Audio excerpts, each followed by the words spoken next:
So we get started. What is being mindful? There are two official definitions. The Cambridge Dictionary says the practice of being aware of your body, mind and feelings in the present moment, thought to create a feeling of calm.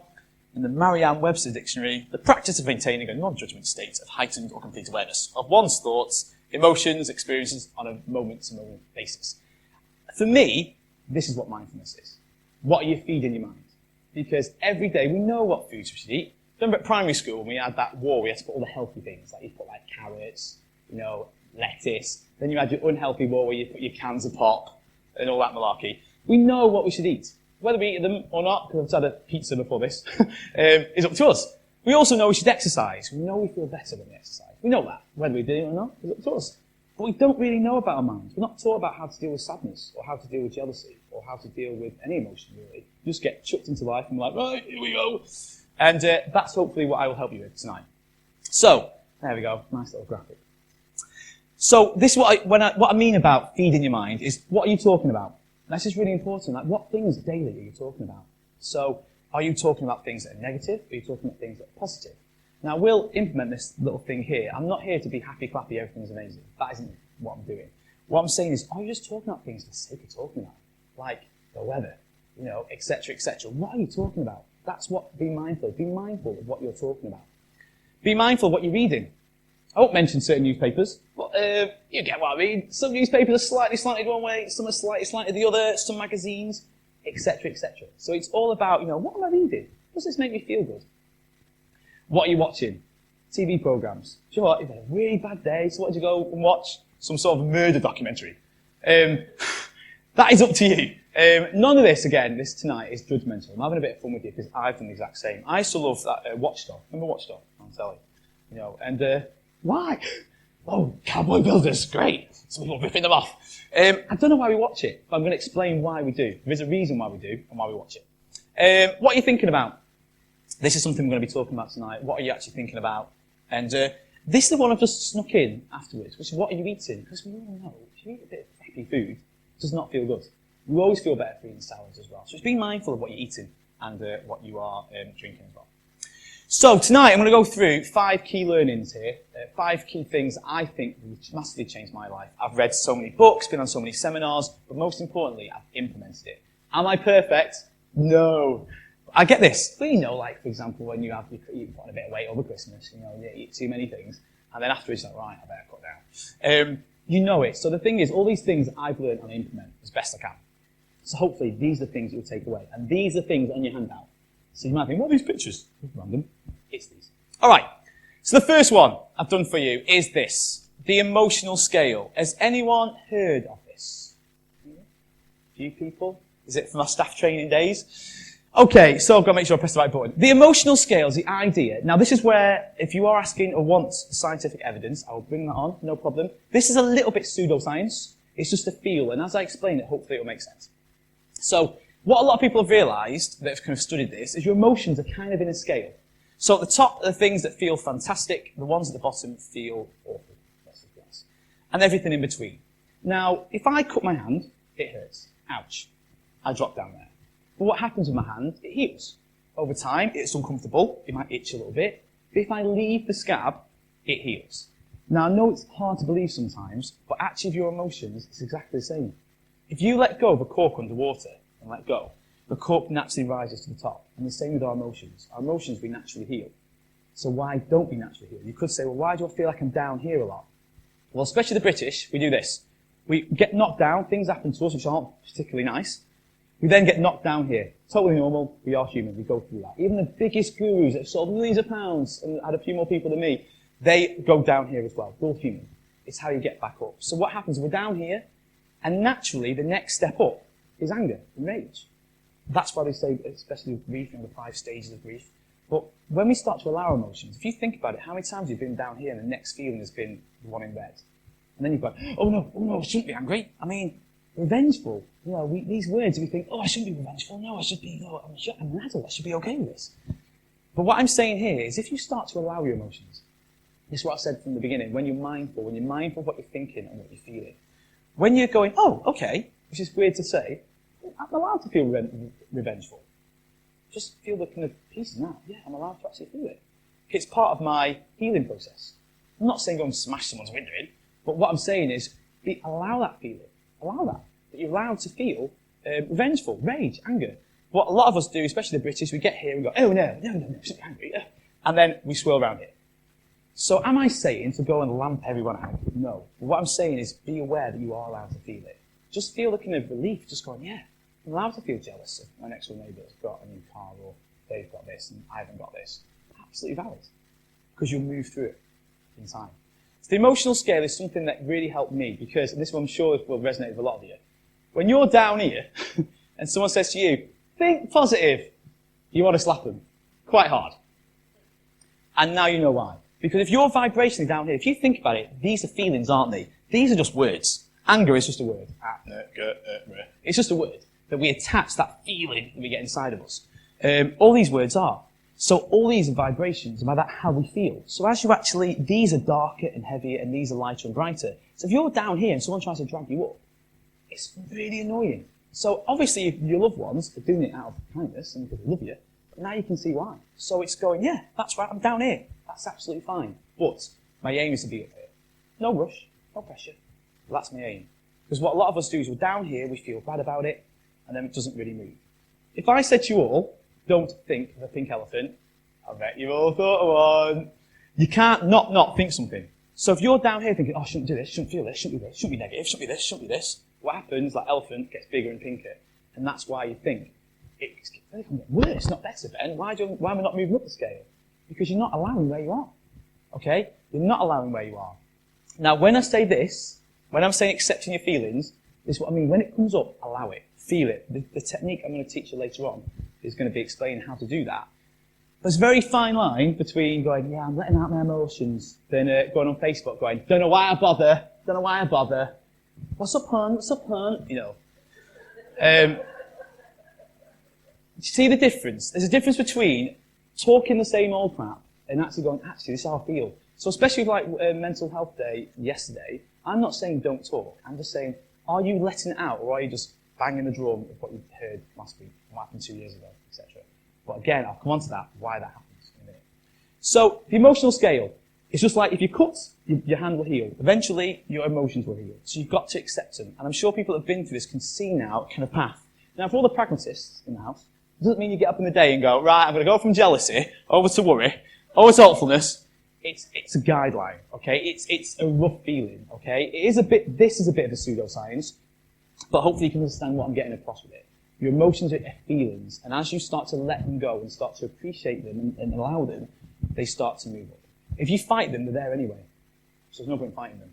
And you'll find that as you start to allow your emotions and how you feel, then you start to move through it faster. So, for example, if you had something, someone sent a bit of a snotty email, okay, and you kind of go, oh, that's really good. And you go, nope, come on, I'm going to take the high road. And then, but all day you're like, remember Muttley? Accept how you feel. So what I used to do, when I first discovered this, I had a laptop. I had a program on my laptop a document called Rambles. So I'd write it, and I'd write how I feel.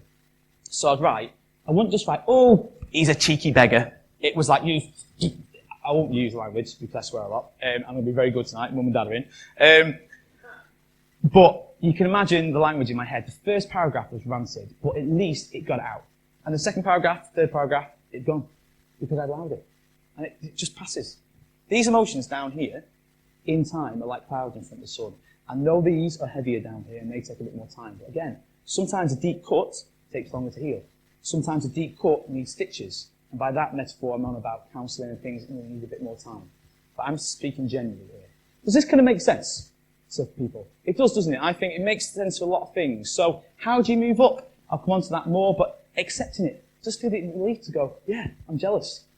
Yes, I'm angry. It's fine. Okay? If you fight it, the elephant gets bigger and pinker, and now you know why. So that is one of the things on your little handout to take home to refresh you and remind you. Number 2 is this little fella. Right. This guy. Right, we've got a left and right side of our brain. I think most of us know this from science, back in the days of dual science. You have a creative side. We'll call it this side here, the right-hand side of your brain. It's creative. That is intuitive, that feels good, that's positive, that's optimistic. That's where your ideas come from. It's a weird concept ideas. Where do they come from? They come from this side of your brain. Okay? This is the side that kind of creative people love and to be part of. This is the pragmatic side. We need to be pragmatic. I need to know not to walk off a cliff, and if a lion comes, pat myself and run off. I need to, you have your two sides. What's happened in our lovely Western culture is this side has started to rule the roost. Because we haven't dealt with our mindfulness, because no one's told us what to do, we just get on with it. We just rant about the same things, complain about the same things, do the same things. This side has ruled the roost. So basically what's happened is this now has become like a morphed into like that monkey chatter. Now there's a lot of books about this. I'm not pressing to make this up. There's a book called the Chimp Paradox is one of them. It's that chattery voice. And the weird thing about this voice is if anyone spoke to us the way that he speaks to us, we wouldn't allow it. But it's us, we're like, oh, it's me. It isn't. There's two sides to your personality. And don't think, you've got two personalities. But like you've got your left brain and right brain, you've got your two sides to your personality. You've got your pragmatic side and you've got your creative side. The problem is it's done this. And it has ruled the roost. So I bet you can think now, God, yeah, when I'm going to bed, I'm just chat like that. Yeah. So how do you quieten it down? Really easy, this one. I know it doesn't sound like it. Is give it its time of day. I worked with a lady who was 74. She's not here, so it's fine. She won't say her name. And she said her mind didn't shut off. Doesn't shut off. So I talked a bit about this, and then she went, just doesn't shut off. I can't shut up. So I went, okay, here's a little trick. In a minute, I'm going to ask you to tell me everything you're thinking. Everything. Okay? No emotion, so if it's something bad, don't go, oh, well, this is bad. I went, just tell me what happened. She said, okay. So I went, okay, go. Well, I'm worried about, okay, you're worried about that person. Yeah, next. I need to pay that. Yeah, next. After 4 things, she went, it's quiet. Because you're giving it time to speak. It's run back here as you and it isn't. So what I realised with this, was I go, right, when something negative, really negative, I'm like, right, who's speaking here? I won't let anyone else speak to me like this. And I'm like, who's speaking? And then it goes, because it's lost its power. It's called, a lot of teachers call it awareness. When you're aware of it, it can't go back. Because sometimes you have one of them days, oh, you can't do this, you're too fat, too thin, too old, too young, you can't do it. Ugh. It's him. It's not you. Okay? So how do you kind of eliminate it? Observe it. Let it speak, but with no emotion. You'll see later, we're going to detach emotions from certain things. That's cool. So, be aware of him. Be aware of him. And not in a bad way, he's not a devil on your shoulder. But I think you all probably could go, yeah, actually, my mind chatters away. It's him. So what do you do? Observe it. Mentally put it in front of you and go, right, who's speaking here? Because will I speak to myself like this? No. Go on, what have you got to say? Sometimes, especially before bed, who else gets the chattery monkey before bed? Yeah. What I used to do is when I first discovered this, I'd be like, right, off you go, cocker. Close my eyes. It'd be like, right, tomorrow you got to do this. Okay. He said that about you. He did. Eventually, silence. Try it tonight. When you see the monkey brain, let him speak.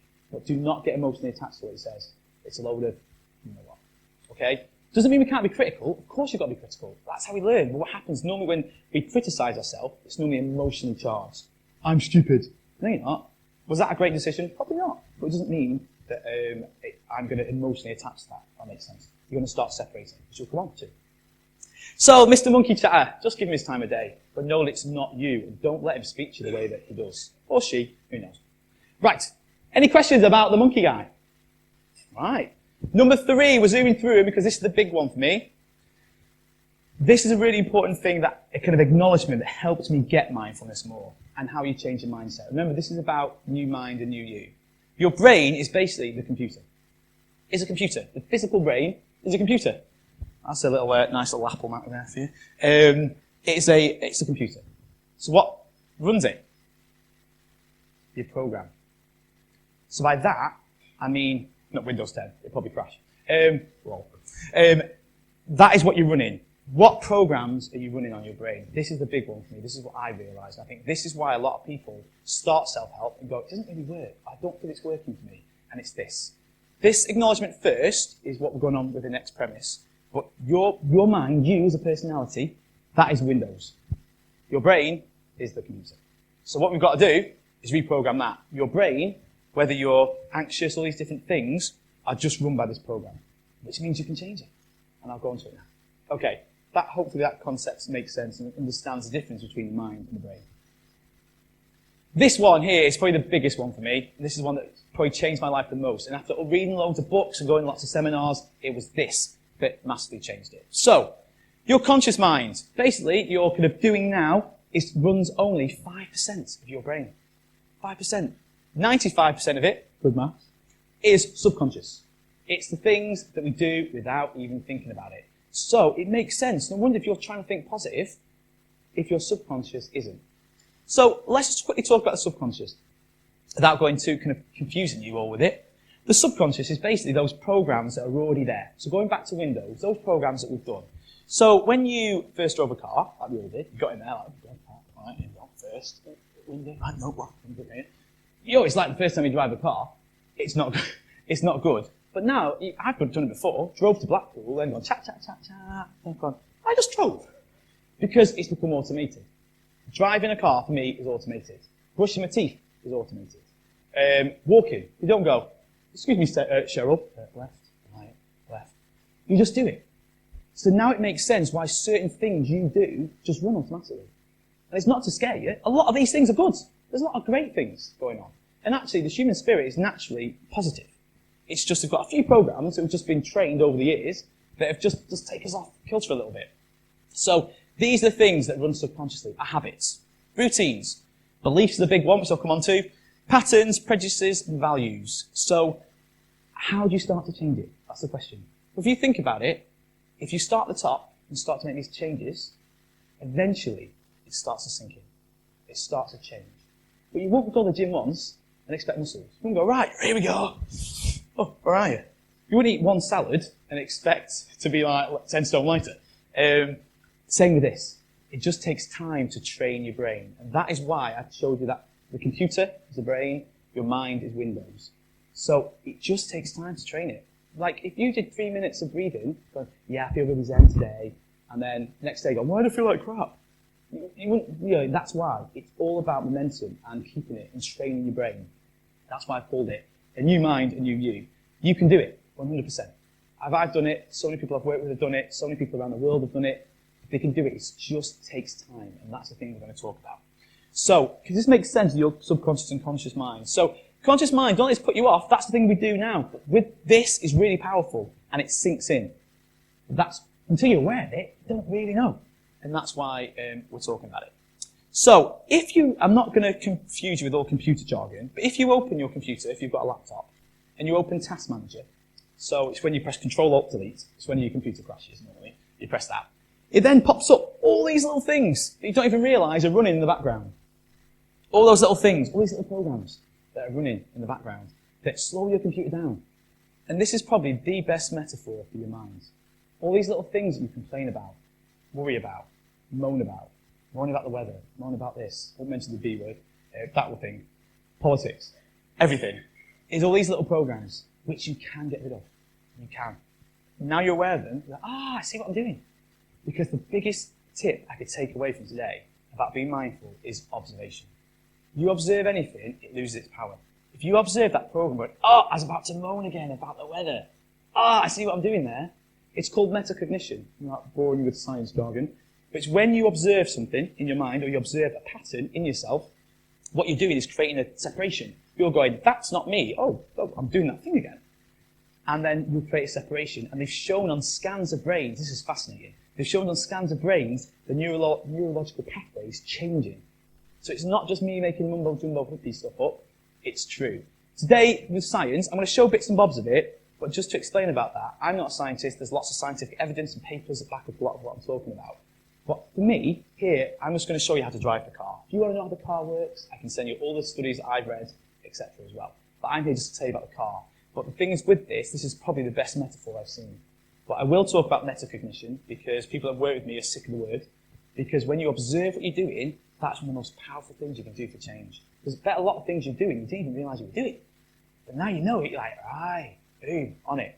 So don't be mad when you spot the old patterns, when you spot the old beliefs. Just go, I see what I was doing. Right, cool, right, onwards. So this, for me, this vision here of the kind of iceberg and the conscious and all these different subliminal beliefs, that is why. If you think you're rubbish at something, you'll back that up.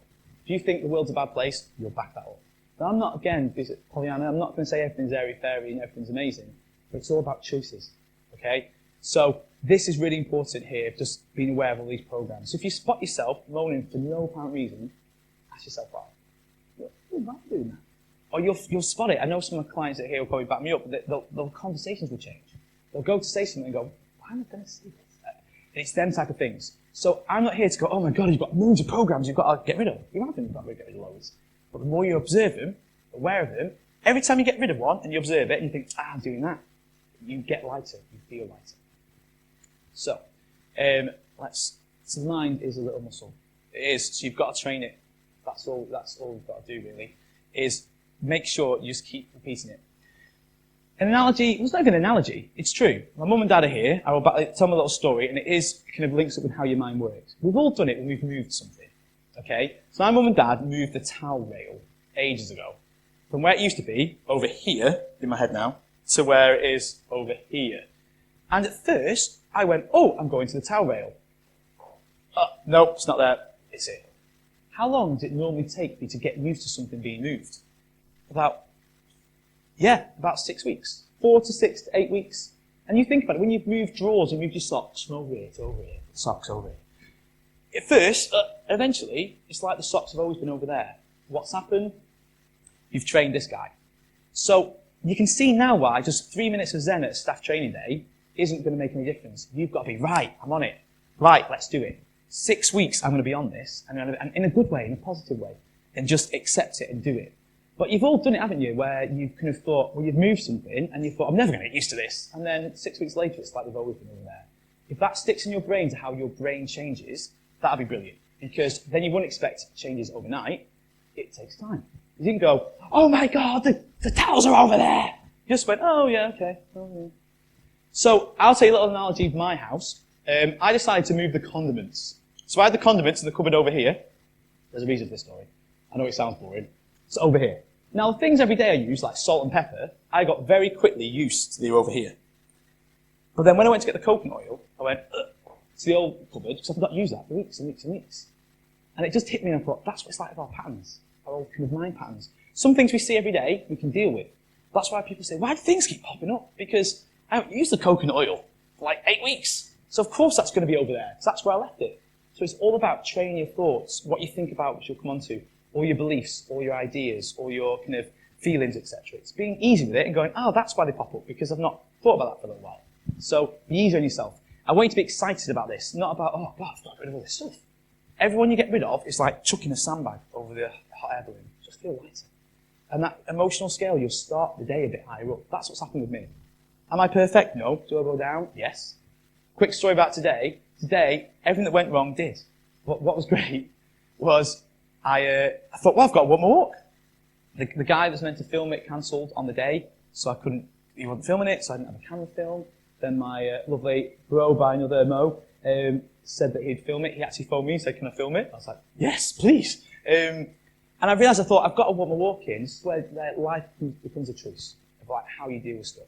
Was I initially bothered? A little bit, but I soon let it go. And that's because I've trained it to go, is this really worth it? No. That comes with time.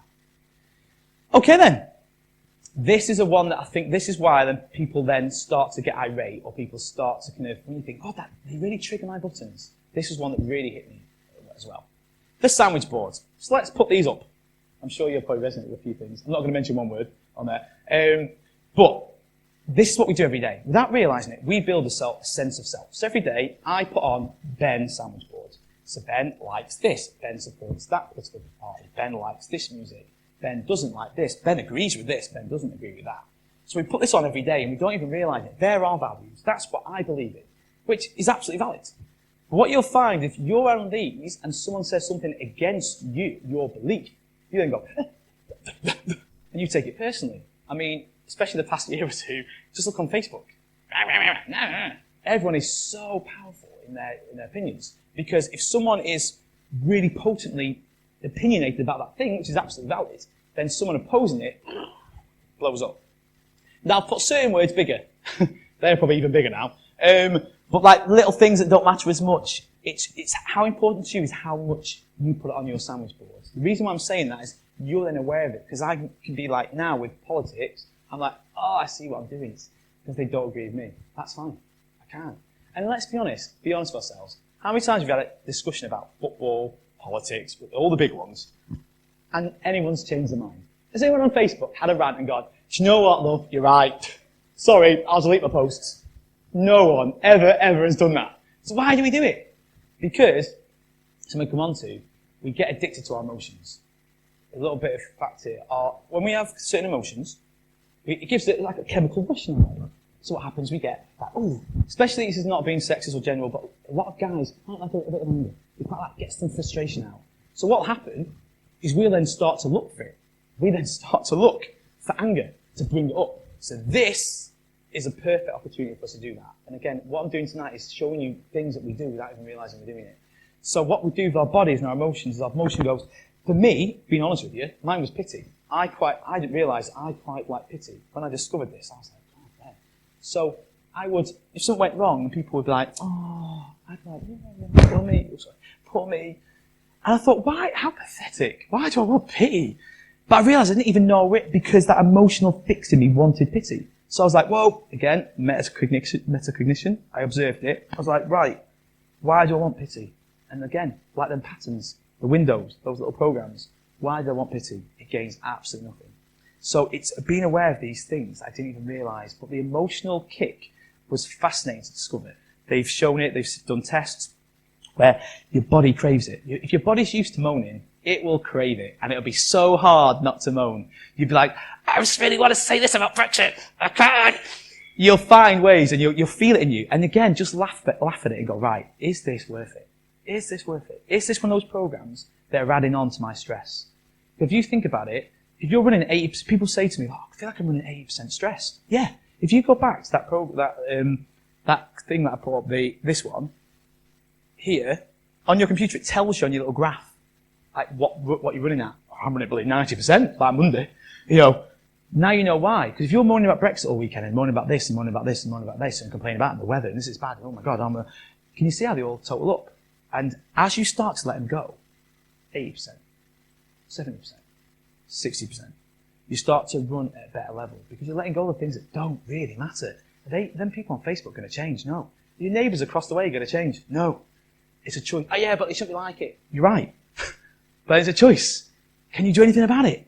No. And it's them type of things that I really want to kind of get across to you today, that a lot of things that we'll come on to in the second half is a lot of it's choice. And I'm not complaining at you. I'm not saying you're doing anything wrong. We didn't know any difference. When you realise it's a choice, I can choose now what I create my brain tomorrow. So if I just keep looking at things that are going well, if I keep talking about things that are going well, I'm allowed to share my emotions, of course, please talk. But you know the difference. We all know the difference between letting things out and going, yeah, it's put on Facebook. We know the difference. And that's what I'm saying. Be aware of that. Go, right, yeah, actually, I'm a bit down today. Can I just talk? And it feels good. You know when you're truly letting it out because you're allowing it and it feels like a relief. Then go, right, tomorrow's a new day. If you think about it logically, today is just a culmination of my past. Today, in this now moment, it's new. So in this now moment, I'm creating tomorrow's brain patterns. And I want them to be good. So what am I watching at night? What am I doing? What am I listening to? What am I talking about? Etc., etc. Which we'll come on to in the second half. So start to think like, yeah, I can do this. And then you start to see why your life feels so heavy, because you're burdening yourself with all these things you've got no control over. I can control Trump or Russia or Iceland. I can't control that. What I can control is my day-to-day life, because I've got nothing to give to my friends and family and teaching or doing what I do. If I'm so stressed and angry at everyone, I've got nothing to give. So it's about kind of saying, I'm choosing not to be happy-clappy. Yes, deal with the stuff that comes up and let it go. Let it go, as we'll come on to in the second half. Then go, right, where's my focus going? Where's my future going? And start to look like that. And then you'll see things start to change. You'll start to feel different in the first day. Things will test you, no question. It's a bit like a cha-cha-cha. A bit like Strictly. 2 steps forward, a little side step, 4 back. But your general momentum is forward, okay? Definitely. But you've got to make that decision to go, look, I want a new mind. I want to feel better. Because we know ourselves, some days, nothing's changed and we feel amazing. Some days, nothing's changed and we feel like crap. So it just shows in a weird way that everything kind of is a choice on some level. Nothing's changed and I feel amazing. So it's all about practicing that, flexing that muscle and making that the new pathways. That new pathways that life works out for me. Life's good. It's going all right. I'm doing all right. Make that your new mantra, not, why do I bother? This is pointless. It's all going to pot. Now, you could say, well, it is, but what can we do about it? I can't change it. What I can change is me. What I can change, if you look online, there's so many success stories of people that are probably worse off than you that have turned it around, but it just takes time. Remember my mum and dad's towel rail when you get home tonight? That reminds you. My poor coconut oil. When I got that and it was in a different cupboard, and I was like, oh, we can all do it. So far, we've gone through most of the things. In the second half, I'm going to kind of expand on them a little bit, and I'm going to show you a technique to let things go that's changed my life massively. And that's what I'll put on the back sheet. Okay, so this is really important. That I can't stress enough. It's just a muscle. You can change the program. I promise you can. And don't expect it to happen overnight. It will. Just a couple of weeks later, you'll be like, yeah, do you know what? I feel better. I just feel lighter. I'm sure my people that have been with me, that have worked with me, not to me personally, but obviously have done the work. Yeah, it works. But it's just, you've got to keep at it. You won't go to the gym once and expect muscles. You wouldn't eat one lettuce and go, right, well, I'm not thin. We know how it works. It's just practice. But I promise you, you can do it. Right, I've gone through this. Deja vu. This is what I want to kind of finish the first half with, is this. So, a lens of perception. So here is basically, we could walk down the same street and we could see totally different things. And both of us would be valid in our observations. You could go, yeah, it's a load of crap, it's going to pot. Or you could see people helping people in the street. Or you can see the kids playing. The choice really is ours. I'm not saying to lie. People say, yeah, but we've got to be realistic. Yeah, there might be a little bit of dog muck on the floor. But it doesn't mean, right, it's dog muck, seen it, dog muck. Yeah, I'll be aware of it. And then go, right, yeah, but there's other things. There's actually that lovely couple over there, there's a little old couple over there having a little coffee, and that's lovely to see. If we generally look around in life, there's a lot more harmony than disharmony. Genuinely there is. But we just don't believe it. So what happens is, as you start to change your mindset, you naturally start to see this. You're not having to fake it. You go, yeah, I'm really happy, when you're not. So, we've all been there. Now the emotional scale, you know that. So this is the lens of perception. We see life how we choose to see it.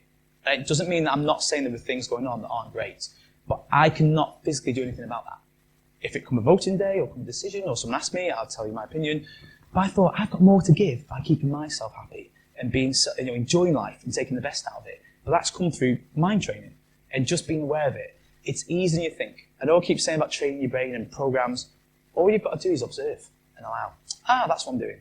That's what I'm doing. It's been proven with scans that it starts to make new pathways. So all you've got to do is call it out. But that's a really good visual. Just remember that what am I choosing to see? I've got a choice. I could see that, or I could see that. Now you're going to say, well, I need to be aware of that dog muck, otherwise I'll tread in it. Yeah. Be aware of it, but don't just keep, there it is, yeah, dog muck's great, isn't it? Yeah. So it's all about being aware and being realistic and focusing forward. Right. This word. Again, not being sexist, but the scientists have proven the male brain likes evidence. How does that card work? This is mumbo jumbo. So we are gonna, little Friends reference, if you like Friends. There you go. Evidence? That's because in Friends, Ross was a science guy. So I'm gonna have a little break. If you want to go for a quick wee, get a drink. So I'll come back in that 5 minutes, and then the second half, we'll go through some other things, and then show you the technique, and hopefully you'll get something from that as well. So I'll be going through some evidence and some cool stuff afterwards. So if you want to take us a 5-minute break, if you want to go for a wee, you can. The drinks are water here, the toilets are just through there. But we'll have a little break, and we'll start back in about 5 minutes when everyone's sat down. Thank you very much.